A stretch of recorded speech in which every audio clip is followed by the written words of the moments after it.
Okay, let's get some control in the room, please. We're going to start the show here as soon as I have people sitting in their seats. I'm coming.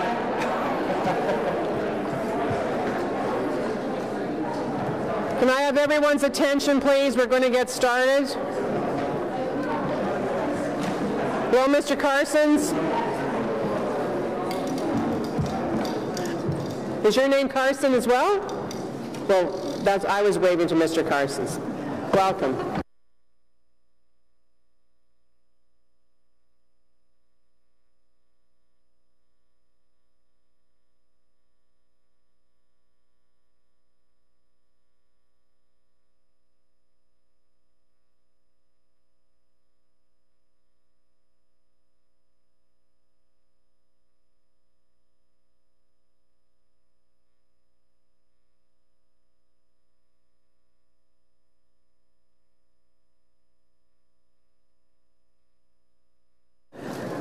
This is a public meeting to consider the proposed comprehensive official plan and zoning bylaw amendments listed as items 1, 2, 3, 6, 9, 10, 11, and 12 on today's agenda.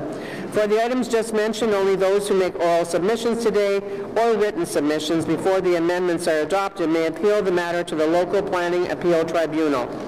In addition, the applicant may appeal the matter to the local planning appeal tribunal if council does not adopt an amendment within 150 days of receipt of the application for zoning and 210 days for an official plan amendment. Comment sheet is right over there under that TV set for anyone wishing to submit written comments on these amendments. So this is a busy agenda, everyone. And I'd like to note to the committee members that, as a reminder, if you have any motions other than the ones we already have before us today, please send a copy to us ahead of the public delegation so that the committee members and staff have an opportunity to review and, as necessary, clarify your motion during the discussion of the matter. Thank you. Any declarations of interest? Confirmation of minutes from the June 26, 2018 meeting. Carrie? Okay.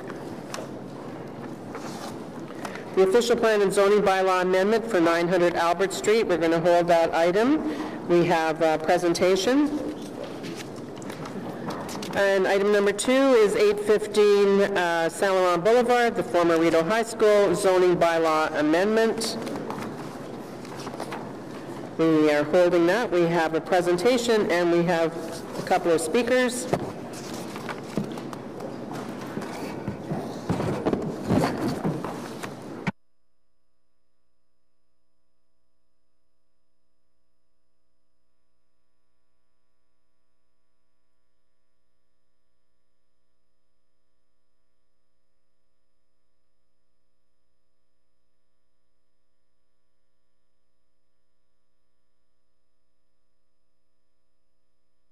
On the Rideau High School, former Rideau High School, zoning bylaw amendment. Sheila, are you here? Sheila here yet? No. So we have to hold it anyway. I know she is, but she has a right to speak too. Helene Kaye? And are you opposed or in favor? In favor? Okay, thank you. Well, do you need to speak to us if we're prepared to carry this item? Well, you won't get another chance, so I'm asking you. I'm trying to save some time. The councilors for the area are just wondering whether we need to hold it. It's a good news story. Mike, were you planning on speaking? No. So are you happy if we just carry it? We have Sheila's comments already. You know what? I'm going to wait till Sheila gets here because she is coming here because she has the right to speak. Sorry, but thank you for trying to move it along. Okay, number 3 is 3387 Boris O'Kane Road. It's Glenview continuing to build Half Moon Bay. It's a zoning bylaw amendment. Mike Michaud is here. Okay. Does anyone have any questions? Do you need to speak if we're prepared to carry this item? Okay, so is the item carried? Thank you. Item number 4 is the revised construction cost for the front-ending agreement for the design and construction of the Goulburn Forest Road.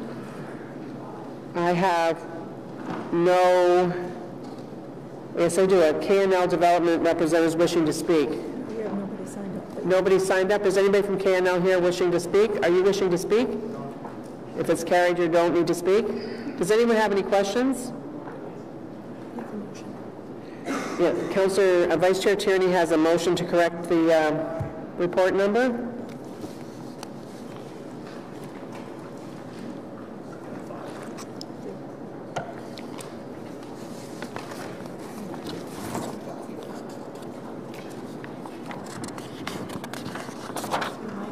No motion. Okay, apparently we don't have a technical motion on that, so is this item carried? Item number 5 is a front-ending report, traffic signal, Terry Fox Drive at Huntsville Drive. On this one, definitely we have a technical motion. Vice Chair Tierney? Great, I'll just go for there before resolved that Planning Committee recommend Council that the report recommendations be amended to replace the instance of whereas regional group has been referenced within the Richardson Ridge Incorporated. So just changing the name to Richardson Ridge. Is the technical amendment carried? And is the item carried as amended? Thank you. So, next item is another and welcomed diamond. Well, I'm welcoming it anyways. It's in Barrhaven that they want to build it. Diamond storage at 1000 McGarry Terrace. We have, it's a zoning bylaw amendment. Vice Chair Tierney, you have a motion to amend document 2. Yes, thank you, Madam Chair. Therefore, it be resolved that Planning Committee recommend to Council the following changes be made to document 2. Details of the recommended zoning, that the text reduce vehicular parking ratios for retail to 2.7 spaces for every 100 square meters be replaced with the text required parking for all other uses within the building containing a warehouse limited to self-storage facilities 24, and be it further resolved that no further notice pursuant to subsection 3617 of the Planning Act. Anyone have any questions on the technical amendment? It's providing a fixed vehicle parking number. That's what all that said. So we have in the audience, we have Bliss Edwards. I saw you, Britt. There you are. And Paul Black. Okay. Do you need to speak if we're prepared to carry this item? No? Okay, is the item carried? Is the motion, the technical motion, is that, the amendment, is that carried? And then is the item carried as amended? Great, thank you. Thank you. All right. Item number 7 is the annual 2017 annual development report, and we're having a presentation on that, so we'll hold that item. And then number 8 is the Riverside South Community Design Plan. We don't have any speakers. We're not having a presentation. This is really reacting to the extension of the Trillium line into Riverside South and the removal of a planned park and ride and work that needed to be addressed for the large district park. Anybody have any questions? Carried? Thank you. And number 9 is zoning bylaw amendment, 280 Hertzberg Road, again in Canada North. We have a motion. Vice Chair Tierney?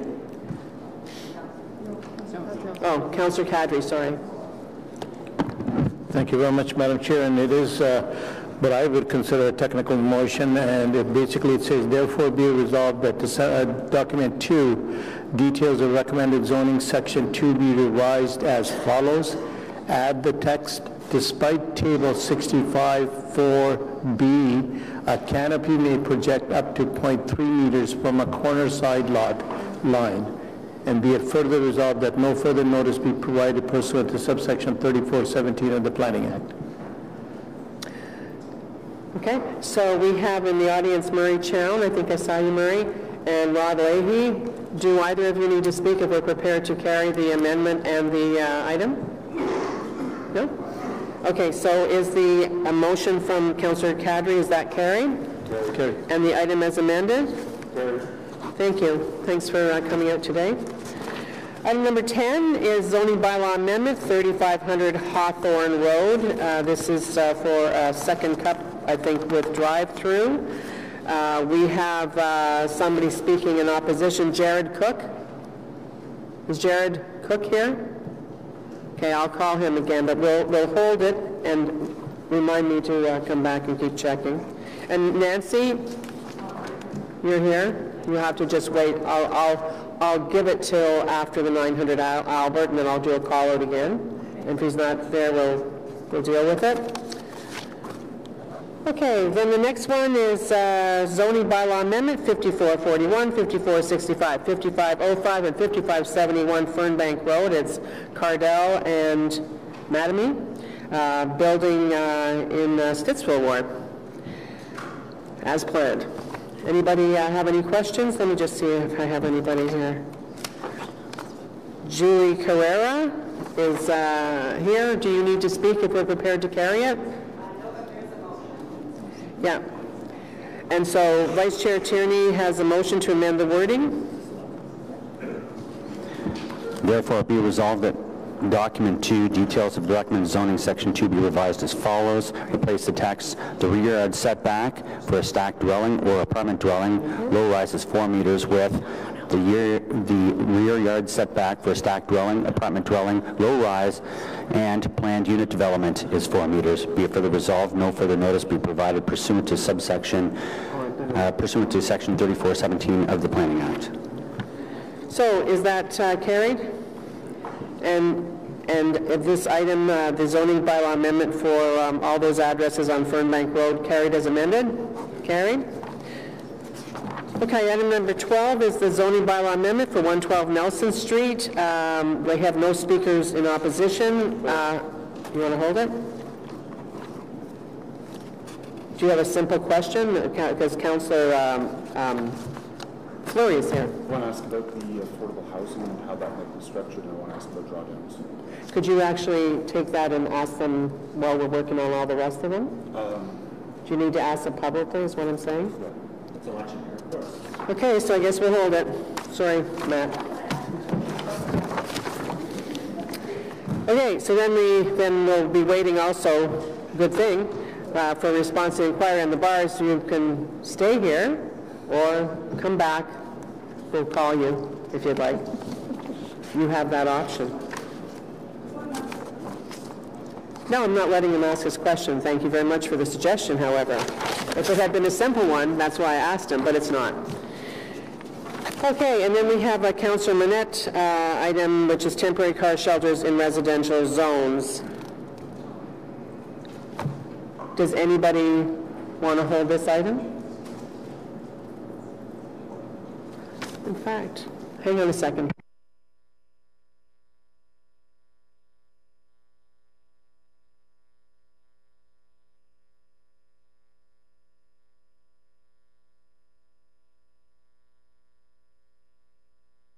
Okay, I just was seeing whether I could get rid of the one in front of that was the with regard to the zoning of bars and restaurants, but we'll have to, I'm sure you want to ask questions about it, that's why it's there. All right, so on this okay, well, we'll have to hold that one too then. All right. Okay, so then I'm going to go back to the beginning and just a minute, please. I'm going to do that right now. So now I'm going to go back to the front of the agenda. You missed it. Can I refer to the same comment? We're not voting on it because I'm going to do a shout out to see if the person's here. Yeah. All right, so I have a motion to add. Where's that? Where's the wording for that? Right at the end of the business. So we have an additional item, which is a walk-on motion. It requires 2/3 of the vote of Planning Committee members. The deferral and waiver of DCs in lieu of payment to extend water service to 5225/5371 Boundary Road. First of all, so I'm asking for a motion to put it on the floor. moved by Councillor Blais, just put on the floor. This would be, do we have 2/3 of the vote? Can we have I'm going to have a recorded vote on this one. Alan? Okay, so this is whether or not we're putting the new business on the floor of Planning Committee. Well, Councillor Blais is going to introduce it. It just was announced before the Planning Committee meeting. It has to do with the. I'm going to ask. We'll ask Councillor Blais to divulge why he's asking us to do this. He wants to know before he votes for the deferral. Sorry, for the motion beyond the floor. Councillor Blais. Thank you very much, Madam Chair. I'm asking to add the deferral of waiver of development charges in lieu of payment to extend water services to 5225 and 5371 Boundary Road. This is an rural industrial subdivision in Carlsbad Springs. City Council approved the extension of water services as part of an official plan amendment in 2015, and we have an application to build a 1 million square foot fulfillment center by Amazon at this site, and this was a key part of the City of Ottawa's ability to attract Amazon, and that's why we'd like to discuss it at Planning Committee. Okay, so that's what the item is. Yep. So on the motion to add it to the agenda today? Does everybody vote it? Okay, so yeas and nays, please. Councillor Blais? Yes. Councillor Brockington is, I should have mentioned that he is away. Councillor Shirelli, I don't know where he is. Councillor Cloutier? Yes. Councillor Hughley? Yes. Councillor Leeper? No. Councillor Nussbaum? No. Councillor Kadri? Yes. Vice Chair Tierney? Yes. Myself, yes. That satisfies the requirement, Mr. Mark? I think counted 6-2, Madam Chair, and if that's correct, okay, that satisfies the requirement. All right. So it is before us, and we're going to have it first on the agenda. Councillor Blais? Is that what you? Is that? I'm happy to have it first. That's not what I like, but I thought that that's what the plan was. So I'm suggesting that we just hold it then to later on. We're not going to start. We're going to start with 900 Albert. Okay. Thank you. Okay.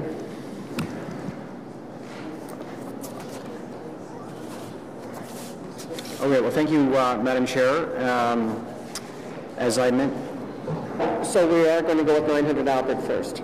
whatever your preference is, that's fine. But I do want to go back to the item for Rideau High School on Saint Laurent, 815 Saint Laurent Boulevard.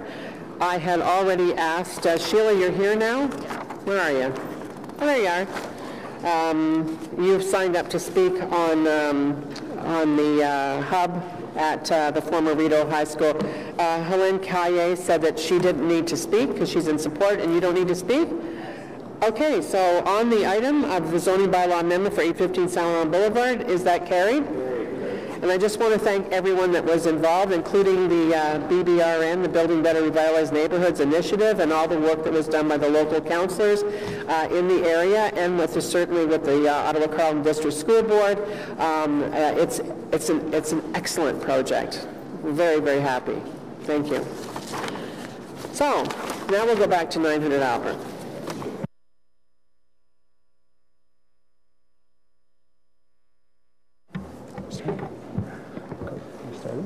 Go ahead. Good morning, Madam Chair, members of the committee. This morning we're here considering applications for an official plan and zoning bylaw amendment to facilitate the proposed mixed-use development at 900 Albert. The site is located within an active area of the city at the intersection of the Confederation and Trillium Line, meters from Bayview Station platform and cycling facilities. Bounded by the O train to the east, a mix of land uses to the south and west that include a low-rise residential neighborhood and light industrial uses. The property is located within the Bayview District Secondary Plan Area and is also within a mixed-use center designation as shown on the star. Significant city building projects have recently been considered by Committee and Council. These include the library, Zibby, Rendezvous of Le Breton, and Claridge East. Collectively, these projects are forming the western expansion of the downtown core and a new and expanding community. However, Ottawa is not alone in entertaining such building heights in the 60-plus story range. Urban centers across Canada, such as Calgary, Montreal, Edmonton, and Burnaby, are all striving to manage growth and city building objectives that are often centered on or in proximity to transit infrastructure. The proposal consists of 3 towers, 65, 56, and 27 stories respectively, over 1,200 units, a mix of office and retail uses, just shy of 1,100 parking stalls and 800 bike parking stalls. Access to the site is proposed through a new signalized intersection of the center. A secondary access is proposed at the eastern edge of the site that would be a right-in and right-out only movement that would lead to the enclosed loading area in the rear. Loading in the area and on the rear of the site is all internalized. There is no proposed loading from the former Wellington Street right-of-way. Trucks would access this area and reverse into the underground garage and be concealed from public view. A future pedestrian bridge is also proposed that would directly link the podium of the building over the O train tracks to the west side of the Trillium line. At full build-out, it is estimated in the order of 1.6 million annual transit trips will be generated from this mixed-use development, $400 million in construction value, and $23 million in development charges. As part of the approval, Section 37 agreement includes both financial and non-financial contributions, $975,000 in cash contribution payments, along with $2.5 million in site plan control elements that are to be constructed by the applicant form part of this recommended approval. The implementing zoning also requires the approval for an affordable housing agreement prior to site plan control approval. In considering the applications, key policy considerations are found within the OP and Bayview Station District Secondary Plan. The proposed OP and zoning amendments address the applicable policies and strategic directions that speak to managing growth by directing such growth to target areas such as mixed-use centers and town centers and main streets. The proposal addresses built form and compatibility objectives of the OP that speak to creating a sense of community, quality public spaces, and safe and accessible areas. The application is also consistent with the official plan policies that speak and outline the criteria for the location of and design of tall buildings when considering such applications for a secondary plan amendment, along with considerations that set out minimizing shadowing, providing for a mix of uses, and such buildings to be located in a prominent location. The proposal also responds to the applicable secondary plan criteria that give direction on bulk, massing and height, tower separation, and affordable housing units. In addition to the various planning objectives that were assessed through the application, it was also fundamental to assess the impact of this tower on significant view planes. The subject site is shown in the blue star. In this image, we see the protected view corridors that are focused on Parliament Hill. As you can see, this property is well outside to the south of any protected view plane corridor. The image here on the left shows the proposed tower complex in isolation and how it would start to frame and create that western expansion and skyline. The image on the right has now included the other proposed developments that I previously mentioned, and we start to see how it all collectively forms that expanding skyline. In summary, staff are recommending approval of the applications subject to the details contained in the zoning bylaw. Thank you for your time.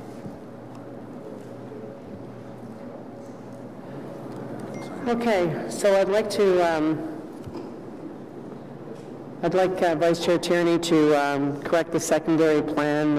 We have the technical amendment because, as you know, we want to give everybody as much information and also the delegations. Councillor McKenney, can you come here, please? So, Vice Chair Tierney, can you read your motion? Great, thank you. Will do, Madam Chair. Therefore, it be resolved that the staff report be amended as follows. A, recommendation 1A shall read, the amendment to the official plan, Volume 2A, Bayview Station District Secondary Plan by amending Schedule C, Area A, height and text amendments as detailed in Document 2. B, amend Document 2, Part A, Section 1, purpose to read A, amend Schedule C, Area A, height. C, amend Document 2, Part B, Section 2, details to read 2.1, amend Schedule C, Area A, height. D, amend Document 2, Part B, Section 2.2 to read, the maximum heights permitted in Schedule 2 may not be increased without further amendments to the plan. And E, amend Document 2 to revise Schedule A as attached. And be it further resolved that pursuant to the Planning Act, subsection 3417, no further notice be given. Okay, so that's the technical amendment that we have. That's the only motion that I have that's being moved today. I will let everyone know that Councillor McKenney, who is the ward councillor, it has some motion she's working on at this point for tomorrow. And so she'll be hanging. Are you planning on speaking at all today to any of them? I'm just wondering for the benefit of the community members who might be here today. Thank you, Chair. Yes, I will be speaking to elements of the motion, so we have to see what happens today, obviously, to see how we move forward and in terms of what my approach will be and what we hear, obviously, from the community and from staff. But yeah, I will be speaking to elements of, yes, the affordability and the I think that's helpful. Space. Thank you. All right, so our first speaker is Catherine Boucher. Catherine, are you here? Come forward and take this first chair there. Followed by Eric Darwin. Eric, are you here? Yes. Okay, thank you. Catherine, maybe Simon, can you pull that down a bit more, please? There you go. Am I good? Yeah, so you have 5 minutes. Thanks very much for coming out today. Thank you. Thank you, Chair, members of committee, other councillors who are here. I'm here this morning because I live in West Centertown, a few blocks south of the proposed development. I've also volunteered on the Community Association for well over 10 years. I want to touch on 3 items with respect to this proposal: the CDP and secondary plan process, the interface of the building to its neighbors, and the integration of truly affordable housing. First off, and top of mind for many, is the issue of height. I'm not here to actually debate whether 65 or 55 or 33 is best, but rather to ask whether the community was lied to by the city when we worked diligently on a CDP and secondary plan for this very area. In 2012 and 13, many hours spent by volunteers to come up with a vision that reflected the need for intensification around LRT stations. The secondary plan Schedule C clearly outlines maximum height blocks, and this proposal is in one saying 30 stories. Now, the first proposal under this newly adopted plan comes in asking for 30 to become 65. So did we miss the wink, wink, nudge, nudge to the development industry when Council adopted it? The Mayor promised that these secondary plans would ensure certainty to both the development industry and local communities. The only thing that's certain is that 65 is not 30 or anywhere near it. Again, the community rightly feels that we were lied to about the value the city puts in its own plans when the development industry comes knocking. As the LRT moves forward, there will be similar demands at all areas near stations, so I suggest the committee reflect carefully on this one, as it is the first of many to come. Secondly, the other issue on which we feel the developer has been tone deaf is the way the building integrates into the existing fabric. The area to the south is one of two-story brick housing, much of it built right after the 1900 fire, a very old and very cherished neighborhood. The secondary plan speaks to 900 Albert, and I quote, "It shall include demonstration through a master concept plan that the subject site and the site of city center will integrate with each other in respect to connections, public realm, and overall urban design to achieve a unified and seamless program." We understand the intensification and we understand the pressures of meeting everyone's expectations, but the south face of this building is mooning us. Despite many attempts to have the developer integrate the facade, we are still looking at a wall of loading bays. We are now promised some nice murals, but murals on loading bay doors are nothing but lipstick on a pig. Thirdly, affordable housing is surely top of mind issue for all these days. With the addition of over 1,200 units of, I believe, rental housing, we are wanting some certainty that the required 25% affordable housing targets will be met. And we also need some of it to be truly affordable, and that means affordable to households below the 20th income percentile. We need a range of unit sizes so that young families can be accommodated. We need housing for people who will stock shelves in the much-promised grocery store and pour lattes on the patios. People who work at the hockey arena as cleaners or ticket booth attendants should be able to walk home from work. Time check. Oh, and a fourth item while I'm here. We need to get our DCs back in the downtown. This proposal brings at least 2,500 people to live on a tiny parcel of land. Where will they go to school or swim or play soccer? We've been growing and continue to grow, and robbing us of DCs shortchanges not just the existing households, but all those we are trying to attract. The LRT is a huge opportunity to get it right. Let's take the time to do that. Thanks for the opportunity to speak to you. Thank you. I know Councillor McKenney has some questions. I asked them, you were talking about the south facade, so I asked them to put that picture back up. And thank you. And actually, who's going to just comment on that? Yeah, Mr. Diaco is going to explain, I think, the separation of the pedestrians and how the trucks will actually enter and exit. Can you use a point, please? Yes. Yeah. Thank you. So for the southern edge, I'm going to talk about two things. I'm going to talk about the strategy of breaking this up into thirds, and then as well as how we handled pedestrian and cycling movements and vehicular movements. So the first, taking on the pedestrian and cycling, on the south edge there is a newly constructed pathway from city center all the way to the existing multi-use pathway in Bayview. And this space is separated from the former Wellington Street right-of-way. You see a truck ghosted in. And the idea is that these users would have a separate, safe area segregated from any potential conflicts with trucks to move freely through the south, because we recognize this is an important linkage from the MUP to city center. On the back edge, and I heard the words wall of loading bays, there's actually only 4 doors. I'm going to start from west to east. On the western edge of the south elevation, this is a space that is programmed as amenity space for the residents. There's doors at grade, residents enter the space, there's facilities proposed such as a bike station, a dog washing facility, and other types of amenities for the tenants. We also see an external staircase that allows people to make that north-south movement through the site, which is another consideration on circulation and permeability through the site. Been working on this site for 10 years, and I certainly recognize the concerns about connectivity and circulation.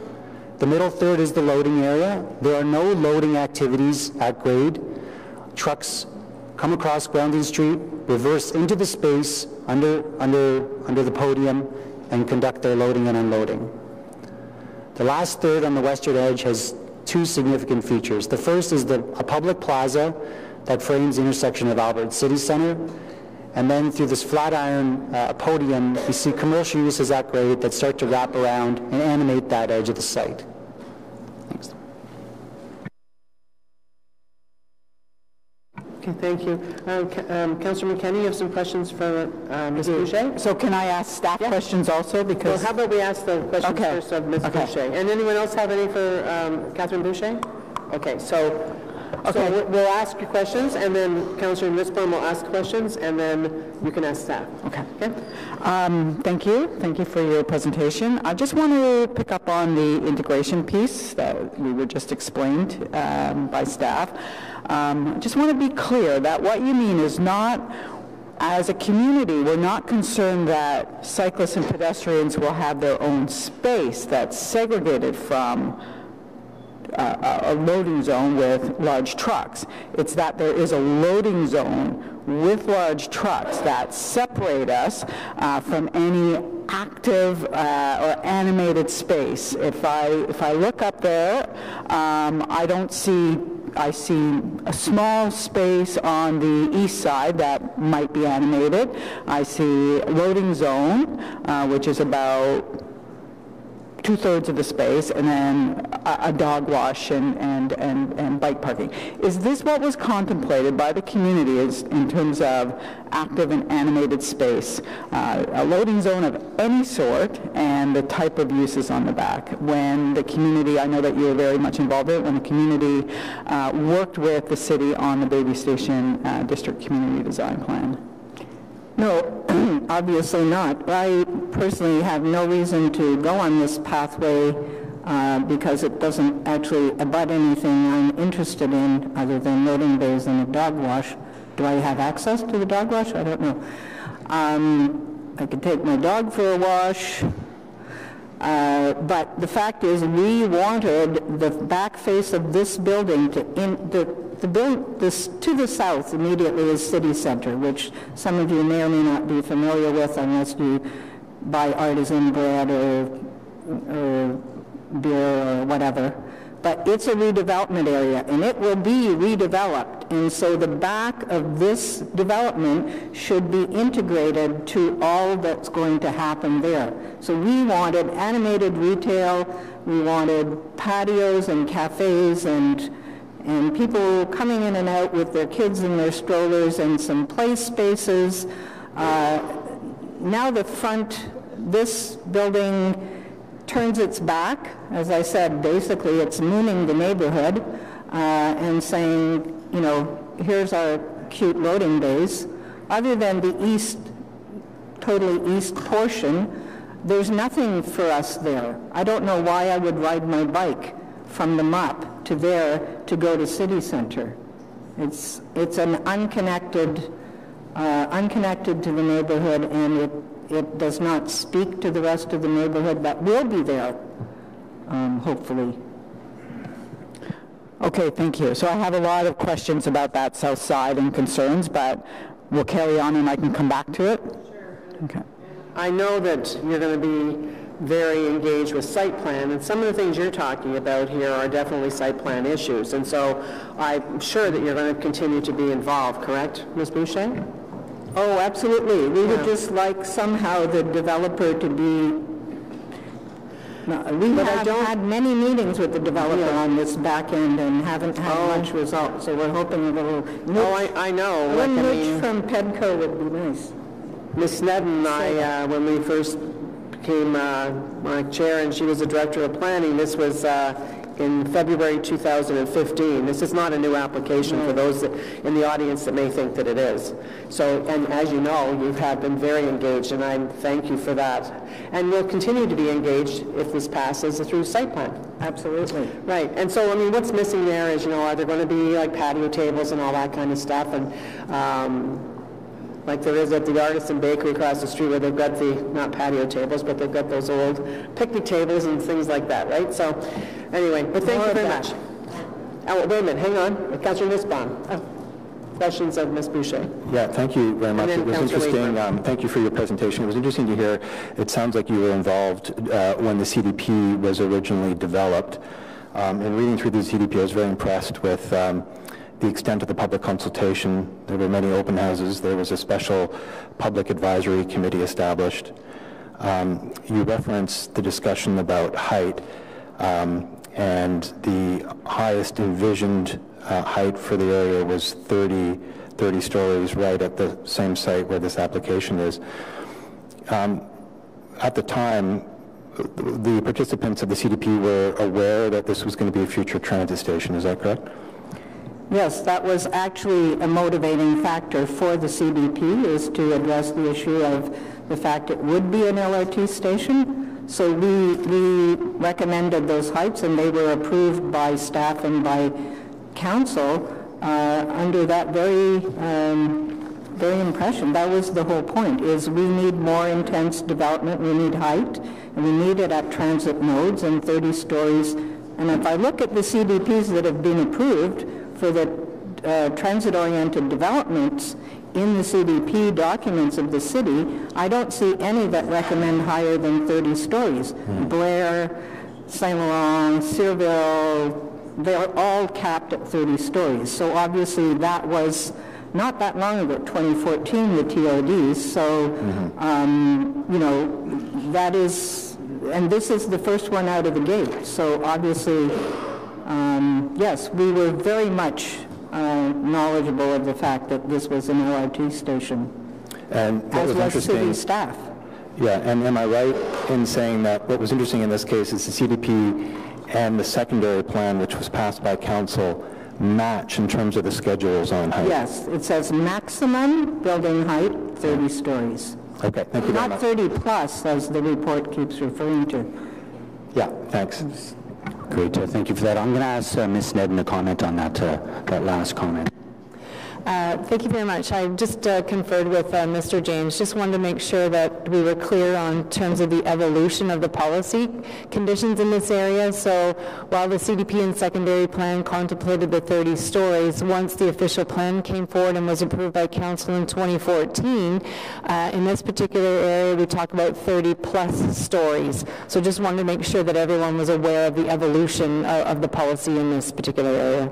I think it's important, though, if we're going to get into a discussion. Actually, we're not going to debate, so, okay, great. Further questions of Ms. Boucher? Ms. Boucher, I'm looking at section 5.1.3. Is it true that paragraph 2 says, notwithstanding official plan policy 4.11.9.b, high-rise development will not be considered with 600 meters of the Bayview Rapid Transit Station within the general urban area unless provided for in this CDP? And if that is true, was the maximum height set out in both the secondary plan and the CDP 30 stories? I'm so glad you found that. I was looking for it yesterday and I couldn't find it. Where is it? You're in the secondary? So I'm on page 60 of the CDP. Oh, you're in the CDP. I have a draft version, so maybe... Yeah, so I'll read it again. Notwithstanding official plan policy 4.11.9.b, high-rise development will not be considered with 600 meters of the Bayview Rapid Transit Station within the general urban area unless provided for in the CDP. And my question is, did the CDP and the secondary plan not establish 30 stories, approved and voted for by council, 30 stories, and there was an acknowledgement that this was to be prima facie a priority over the official plan policy? Yes, and I'm glad you found it, because this was related to what I was speaking of the promise of the mayor, that when CDPs are approved, they are something that both the development community and the community can rely on. And this was an additional promise to the community that 30 meant 30, not 30 plus. And sorry, my final question is, in the staff report, and this is very important, the staff, with respect to the location of high-rise 30-plus buildings and their contribution towards intensification, policy 2.2.2.13 of the official plan states that such buildings will only be permitted, Ms. Nedden, where they are identified in the secondary plan. And in this case, am I not identified as greater than 30 stories in the secondary plan? Is that correct? That is definitely my interpretation. Thank you. Okay. Great. So I think no further questions, Councillor Nussbaum. So I'm going to get Mr. James, if you can comment on that, please. Thank you, Mr. Vice Chair. With respect to height, the council referred to the CDP, and it's the secondary plan actually that has the policy direction for height on properties.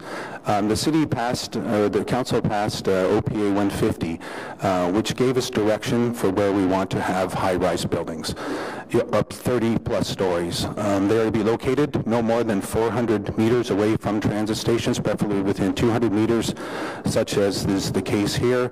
That is the direction set by council, and actually you can say that's actually the certainty that it is. With those policies that come forward, give us the opportunity to amend secondary plans along with the Planning Act. So we take our secondary plan, we're allowed to amend it. We're using council's direction in this instance to go with buildings that are over 30 stories in the intersection now it is of 2 train lines, exactly. Council said they would like to have 30-plus story buildings, so you're allowed to amend the secondary plans, and the council direction is where you have that, and Mr. Vice Chair, that's the certainty that we have, that we know that they're going to have in the intersection right next to transit stations. Thank you. Great, thank you for that. We do have other questions from Ms. Boucher. Councilor Leeper. Ms. Boucher, I'm wondering if we can take a look at the pedestrian connection to the multi-use path and to the station. There was a previous slide. There we are, thanks. And I suspect staff will want to provide us with some color on how exactly this is supposed to function. That pedestrian connection is considered to be, I believe, $1.5 million drawdown or non-financial contribution to this project. How useful do you think that will be for members of your community? Well, I won't be using it. I do bike and walk my neighborhood, but I have no reason to use it that I can think of. And your neighbors, I'm looking at this as a feature of the building that serves very specifically the residents of that building as opposed to being a public interest benefit. That would be my guess, okay. If you look at it. I don't know if staff want to sort of give us a bit more color about how that's intended to interface with the community, but it looks like a private connection, despite whatever covenants we put around public access. Thank you. Thank you for the question. I want to clarify a couple of things. This image does not show the bridge that we're speaking about in section 37. There's 2 significant elements here. The first is this pedestrian bridge is a separate project that's connecting from the building over the tracks to the western platform. It's publicly accessible. That's not an issue. This image here is the $1 million bridge that we're speaking about. So a user on Albert Street would be able to span along the side of the bridge and then make that decision point to go over the tracks or into the building.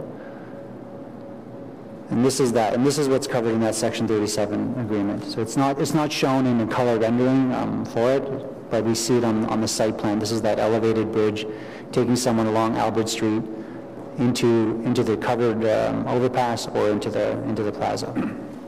So, Simon, can I just ask you, take me through that. Where would a potential pedestrian using that bridge be coming from? It'd be someone walking from the east, crossing over from Grade, or from further on Bayview, Bayswater, or deciding to meander in and through. Any pedestrian up on the Albert Street grade would be able to access that. The idea was that we had that exterior connection that didn't necessarily force people inside in through the podium. Okay, I'm still seeing the biggest benefit accruing to the people who are in that building or who want to go to the retail that's at that building. Sorry, I didn't catch that. I'm still seeing the biggest benefit of that to the people who are either already in the building or who are visiting the retail function of the building.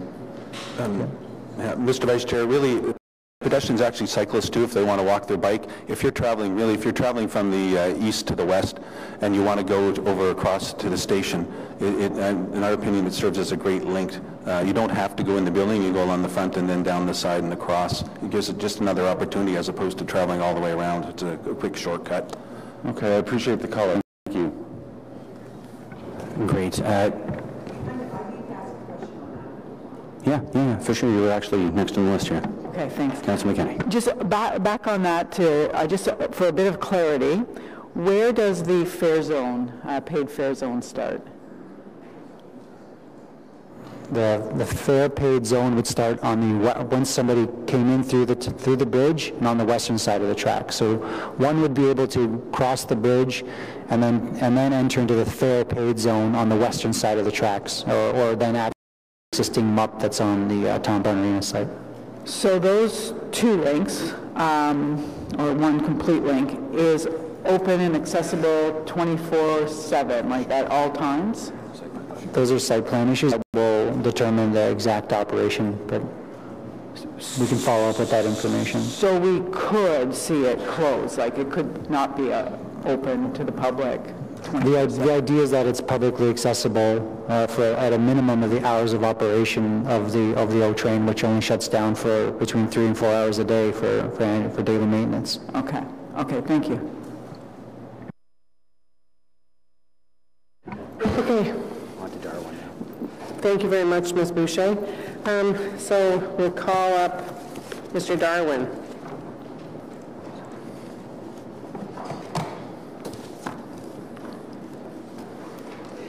Followed by Sheila Perry, followed by Cheryl Parrott, Linda Gamo-Pinto, Mindy Psycho. What is it, Michael? Cecil? Okay. So, Mr. Darwin, you have 5 minutes. Can you turn the mic on, please? Press the button. Good morning, councillors. My name is Eric.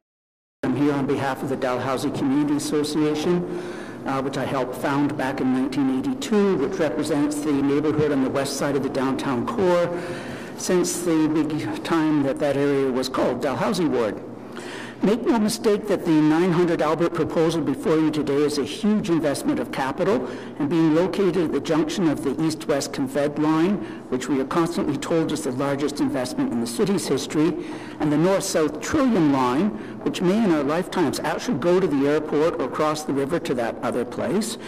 This site is certainly a prime one and truly has the opportunity to create a vital and exciting urban node. Or it could be a big flop we all have to regret. I fear sometimes we're a bit too much optimistic. Let's look at 2 aspects of this proposal. As you've noticed, it's a triangular site with a 2-block long face on Albert Street as it approaches Bayview Station. It has a 2-block long face to the existing residential and commercial neighborhood to the south. And it has a shorter but no less important face onto the Trillium Corridor, which is the city's busiest cycling and pedestrian path that runs from the Ottawa River right through Bayview Station south to Dow's Lake, which runs through the center of the fabled land rush by big developers just before the previous election cycle. Earlier versions of this project's main podium had a windowless facade on the south side clad in corrugated metal. Since then, it's much improved. Now it's a 4-story high, largely windowless facade. Earlier versions of this plan had active spaces on the ground floor facing the Trillium pathway with windows. Now the prime Greenway West facade is a series of windowless indoor storage rooms. Even the Albert Street side, which should be animating the sidewalk, creating a lively urban environment people will want to walk along to get to the station and to their homes and places of business, has few commercial spaces with direct sidewalk access. Instead, it favors that 1970s and 80s internal corridor type development with the stores facing inward into the property. For portions of the Albert frontage, the store windows and floors are 6 to 8 feet above the sidewalk level at mid-block and 12 feet above the sidewalk level by the east driveway. A few weeks ago, Claridge was here to seek approval for their East Flats development. Their Booth Street sidewalk frontage was rich with storefronts and street animations on a similarly inclined street. If Claridge can do it, why can't this project? The next property to the south, the City Center Complex, long derided as the ugliest building in the city, abounds with outdoor patios, artisan bread, a brew pub, all publicly visible attractions this project is designed to prevent forever. Indeed, within spitting distance of this site, the Dollarama, the Giant Tiger, and even the St. Vincent de Paul properties do more to animate the public face of their premises than does this project. It's a $1 billion project that fails to accomplish what Dollarama does every day. This is not something that councillors can tell planning staff to go have a chat with Trinity and fix this up. This project has been hostile to the adjacent every iteration. The exterior of this project has all the charm of the backside of a 1968 Kmart. The project simply isn't ready for prime time. My second point today is a lot more positive. How many players have walked around the city's tallest office tower, Place de Ville's Tower C, a 30-story black glass block from the 70s at the windy end of the downtown core? It's a famously gusty area, well known to pedestrians for cold winter and sudden gusts that render the courtyard spaces around the tower useless. Blow me down in Newfoundland, can't hold a candle of winds around Tower C. And when it rains, the water runs down the 30-story glass facade to drench anyone who ventures outside of the doors. This proposal is somewhat better. The 65-story buildings will rise straight up, right at the very edge of the sidewalk. There's no useless setback plaza. Pedestrians can be blown directly underneath the bus. The proponent has done a wind study. It involves significantly shorter buildings and used the wind data from 8 kilometers away at the Ottawa airport. I guess that's because that's where the data was easiest to find. This site has lovely north and west exposures open to the gentle breezes that waft down the Ottawa River and from the Gatineau Hills. Stormy days seem to be prohibited in this Camelot. I invite some councillor to propose an amendment that requires all developers in the immediate area, all plopped down here shoulder to shoulder, comprising 900 Albert, the Bayview Yards, the Senators Project, Zibby, Claridge, and the library site. They're all packed between the Scabronson and Bayview Road to jointly have a model of the area made. So thanks, Mr. Darwin. Wind tested. Your 5 minutes is gone by. Yeah. Thank you. Question, Councillor McKenney. Thank you, Chair. Could you just finish your thought on the wind tunnel study that you were proposing, Mr. Darwin? Okay. I think that since there's so many developments side by side, and these proposals will be coming forward to this committee over and over again as each new tower is proposed, that if you have a three-dimensional model that all the developers share the cost of, then you can wind tunnel test them and sunshine test them, and each building can be placed and oriented to create a pleasant urban environment that will benefit the community and will also benefit the bottom line of all the developers, because they won't be creating a series of hostile environments or a high-rise slum, but they'll have a vital, exciting place to fill up with tenants. Just on staff, a quick question, because... Wait a minute. Does anyone have any questions from Mr. Darwin? No. Okay. Thanks, Mr. Darwin. Thanks for coming up. Okay, Councillor McKenney, questions of staff? So one of the directions or motions tomorrow that I intend to bring is finding a way of ensuring good architecture. Mr. Darwin, could you go back to your seat and ask Sheila Perry to come up while Councillor McKenney is asking her questions? Thank you. So ensuring good architecture, how do we make sure this comes back in front of us after it's been to the Urban Design Review Panel, the Tall Building Committee, to ensure that whatever we go forward with today and tomorrow, we can expect world-class architecture at what will be one of the key developments in the city. And just on the notion of a wind and sun, but certainly a wind tunnel study to make the streets more livable in and around this. We did have a public open house because people are concerned about the effect of everything that's happening along the corridor, and what is that? What is the overall, the holistic plan? So what would that look like, and how can we ensure that is completed? Is it a direction to tell you to go away and do it, or? Yeah, first.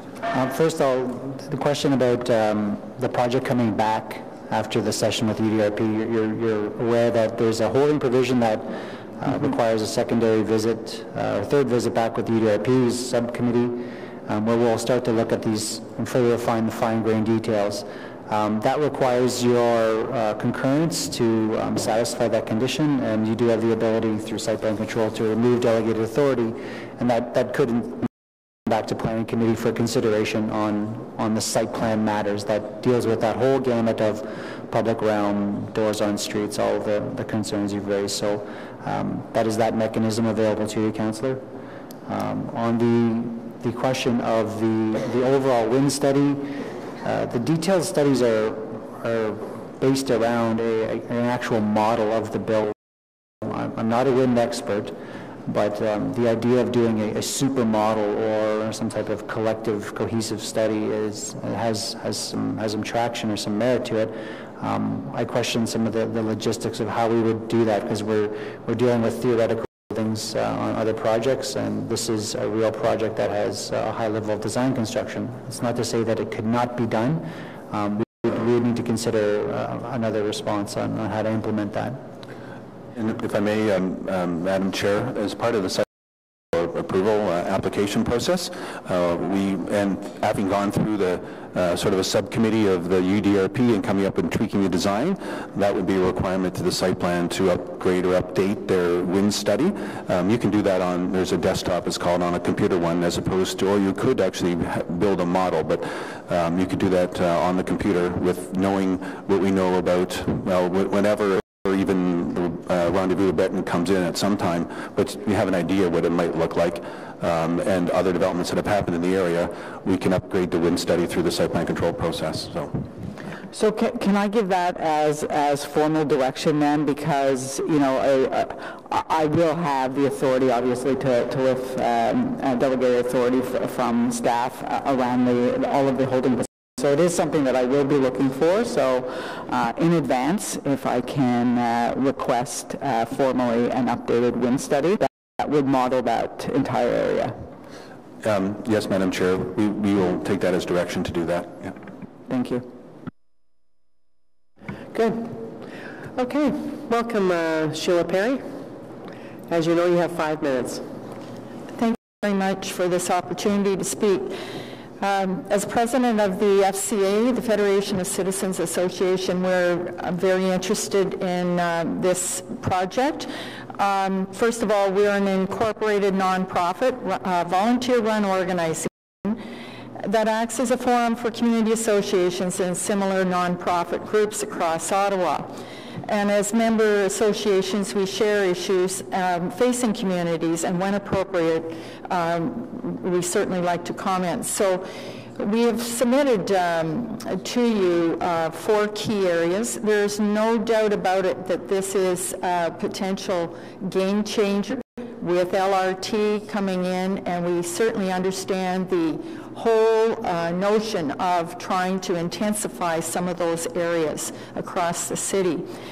However, we want to comment on the failure to comply with the secondary plan. First of all, as you've heard, and I know there's not to repeat a lot on this, but the whole idea of 30 stories through this, and this project seeking more than double that, is extraordinary. And the other part is, along this line, is the south side, so that it can be more for community. We pride ourselves as an organization of FCA to support neighborhoods. Neighborhoods really matter. How does this fit within that whole notion? Tall buildings with the public realm and having them designed to ensure that it's welcoming and safe for pedestrians, amenities that are offered to residents in the city and surrounding community are really important. Dramatic changes to this secondary plan are incredibly changed, and this sends a wrong message, and it's a concern for communities. The second part that I want to comment on is the insufficient Section 37 community benefits. How do these really support, and are they sufficient? The reductions of any community benefits can be a problem if they're dwarfed by additional demands. And these demands include the infrastructure, they include the support services needed. The third item here is the transit-oriented development and the parking that's being allowed here. The idea of this excessive parking, in our view, sends a wrong message. We want modal share. And this is a really important issue, so that you have decreased those private vehicles instead of increasing them. The density and height of this location, it's based on future Bayview LRT. Does it need all this parking? Is this in line with the TOD policy adopted by the city? And the fourth item here is affordable housing and urban accommodation of families. When we look at this, the 25% of units should be affordable to the 30th and 20th percentile to ensure affordability near transit. This is an opportunity to get that portion right. So in conclusion, those four issues, applicable secondary plan, providing insufficient Section 37 community benefits, that's a key issue. Looking at the nature of TOD and development with the parking, and does this accommodate and support families to provide affordable housing? So for this reason, we are very concerned and we oppose this application based on this basis. And I guess one last item here, just a comment. This certainly is a departure from the heights of what we've seen across the city, and I think the Citizen covered an interesting schematic in the last few days.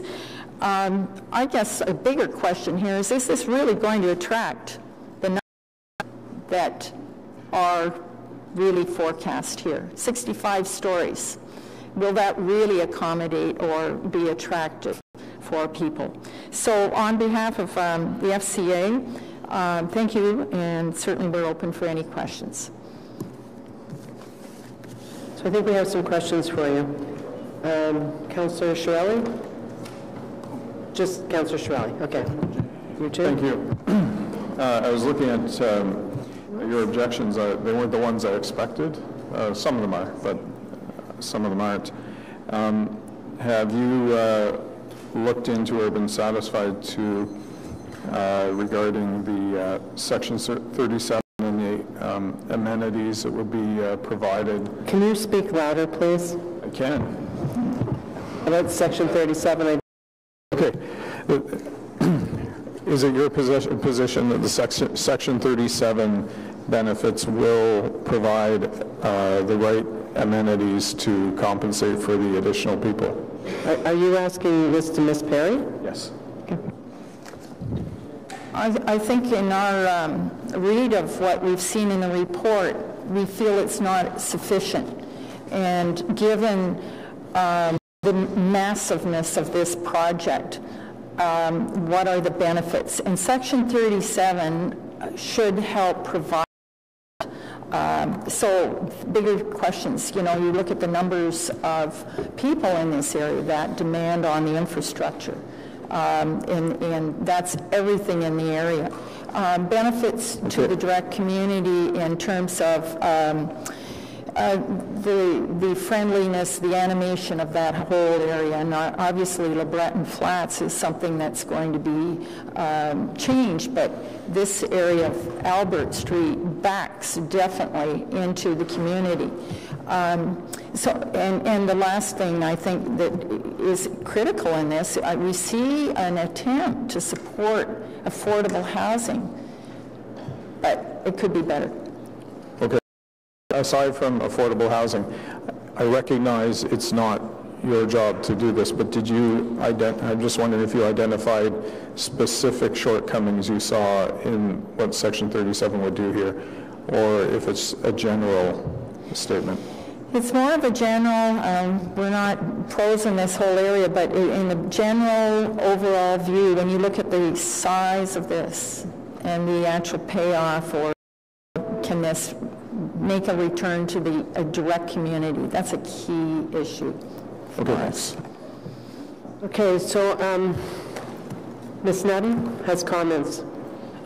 Just wanted to add, thanks Ms. Perry for the comments. I was in conversation earlier today with Mr. James, and we were talking about the addition of the Section 37 benefits, but also what the direction of the secondary plan provides for. So I think there's broader direction in this area for those amenities for the community. So things such as upgrading LaRoche Park and Tom Brown Arena, and there's going to be a new park along the O train corridor.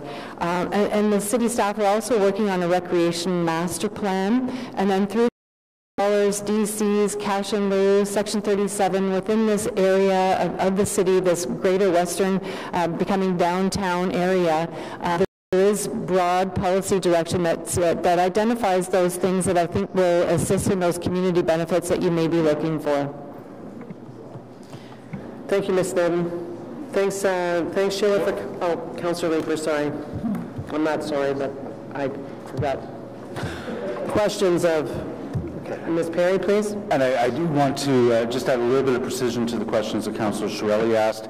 Right now, there is a credit against the Section 37 for the multi-use path at $1.5 million, and the bridge, the pedestrian bridge that connects at $1 million. Do you feel that those are benefits that are in the public interest? Is that the best use of Section 37? And thank you for the question. First of all, linkages are really important in all of this, but how many are going to use this? Right. That's the key question. We've seen examples of some of these pathways in various parts of the city. A bridge like the Odawa Bridge, I mean, that's just an enormous pro for connecting a community. Right. In this case, it's very hard to judge this. Who's it serving, first of all? Is it really serving the residents of the project? Or is it going to be an opportunity just to show something in a geographic fashion? So back to how one really finds neighborhoods and what really matters, and that's fundamental to us as an organization. What really matters in neighborhoods? What makes up that neighborhood? Some of the things have been mentioned. Access to sports facilities, schools, and all of that sort of thing. It's just not the groundskeeping. It's just not that part. The animation for people, invitation, livability is critical. Yep. Thank you very much, Sheila. Thanks, Sheila. Thank you. Next up, we have Cheryl Parrott, or Perro. Is it Perro? Parrott, I was right the first time, eh? Cheryl, hi. Welcome back. You have 5 minutes. Before you start, I just want to say to everybody in the audience, we're going to have a hard stop no matter what we're doing at 12:30 for lunch, okay? So if you're later on in the agenda, keep that in mind. Go ahead, please, Ms. Parrott. Thank you, and thank you for allowing me to speak. This project, it was actually difficult to try to figure it out. There's been so many changes and iterations of it over the years, and even yesterday when I was trying to go through and match up the numbers, what I was seeing from Mr. Diaco's information that was sent out and the transportation study, the numbers are not the same. So I guess it really doesn't matter. The numbers bounce around, but in the end there weren't that many changes. It's all still in the same ballpark. So I don't know whether there's a hotel or not. Some of the things in there say there's a hotel with 150 people. Some don't mention it, so who knows. And I also noticed that there looks to be flexibility. You're looking for flexibility in the zoning so that you can figure out where you want to put those towers. Is it Sector B or Sector C? So both of those have from 27 to 56 or 57 stories, so you can flip them around. So we still don't know what it's going to look like. I guess one of my biggest issues or my concerns, and I'm with the community association, but I'm also a neighbor that's going to look at this for the next